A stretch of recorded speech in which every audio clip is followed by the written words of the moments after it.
Hello friends, कैसे हैं आप लोग। आज हम लोग पॉलिटी के वन लाइनर सीरीज का पार्ट 4 करेंगे। इसमें हम सारे वन लाइनर क्वेश्चन देखेंगे। ये जितने भी क्वेश्चन आप लोग को मैं बताता हूँ, ये सारे किसी न किसी एग्ज़ाम में ये सभी क्वेश्चन आए हुए हैं। तो इसलिए सभी इम्पोर्टेंट क्वेश्चन हैं। इसको बहुत ही ध्यान से आप लोग पढ़िए। चलिए स्टार्ट करते हैं। सिक्किम भारत का एक राज्य किस वर्ष बनाया गया था? तो 36वें संविधान संशोधन के अंतर्गत 1975 में।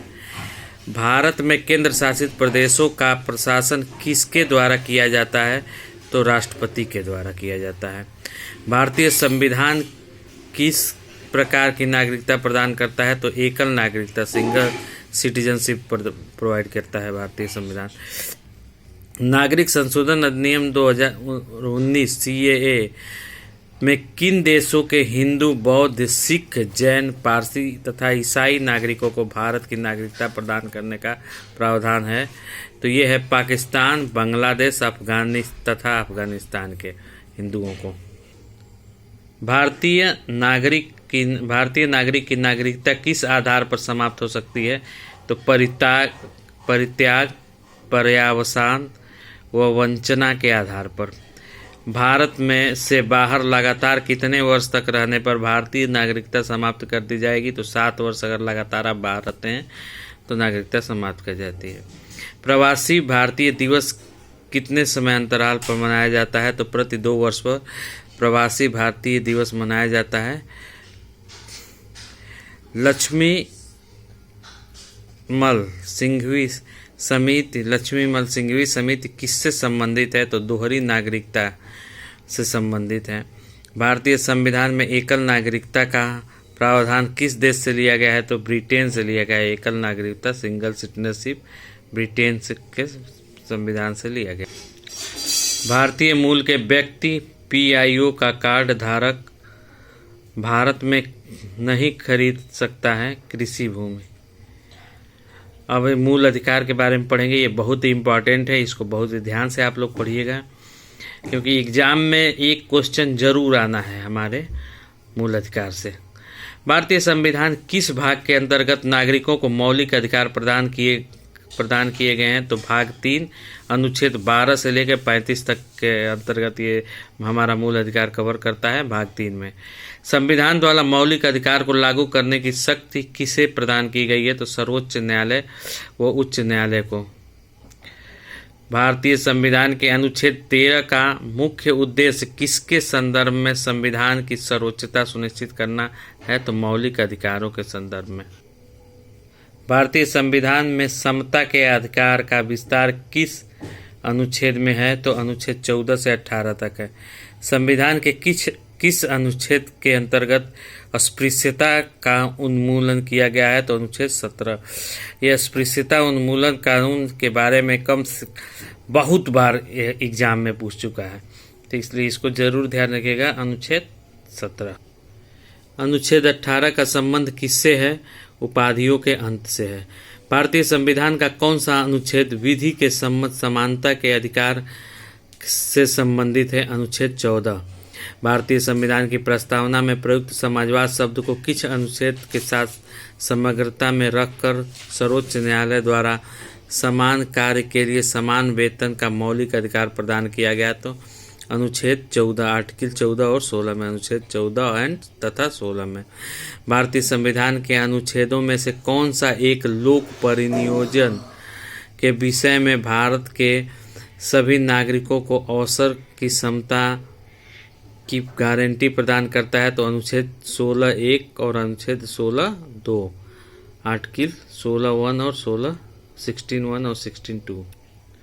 भारतीय संविधान के किस अनुच्छेद के में वाक एवं अभिव्यक्ति की स्वतंत्रता के मूल अधिकार का प्रावधान किया गया है? तो अनुच्छेद 19 में।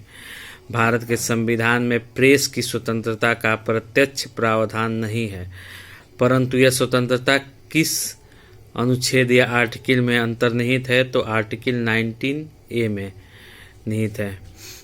भारतीय संविधान के किस आर्टिकल के अंतर्गत यह प्रावधान किया गया है कि किसी अपराध के अभियुक्त अभियुक्त को स्वयं अपने विरुद्ध गवाह बनने के लिए बाध्य नहीं किया जा सकता है, तो आर्टिकल 20C में है, अनुच्छेद 20C में है। संविधान का कौन सा अनुच्छेद दोष सिद्धि के संबंध में अभियुक्तों को दोहरे दंड एवं स्व अभिशासन के से संरक्षण प्रदान करता है? तो ये है आर्टिकल आपका 20, अनुच्छेद 20। भारतीय संविधान का कौन सा अनुच्छेद अभिव्यक्ति को विदेश यात्रा के अधिकार को संरक्षण प्रदान करता है? तो अनुच्छेद 21। मौलिक अधिकारों के अंतर्गत कौन सा अनुच्छेद बच्चों के शोषण के विरुद्ध प्रावधान से संबंधित है? तो अनुच्छेद 24। भारतीय संविधान के अनुच्छेद 32 के अंतर्गत कौन से अधिकार प्रवर्तनीय किए गए जा सकते हैं? तो मौलिक अधिकार। मौलिक अधिकारों का संरक्षक कौन है? तो न्यायपालिका है।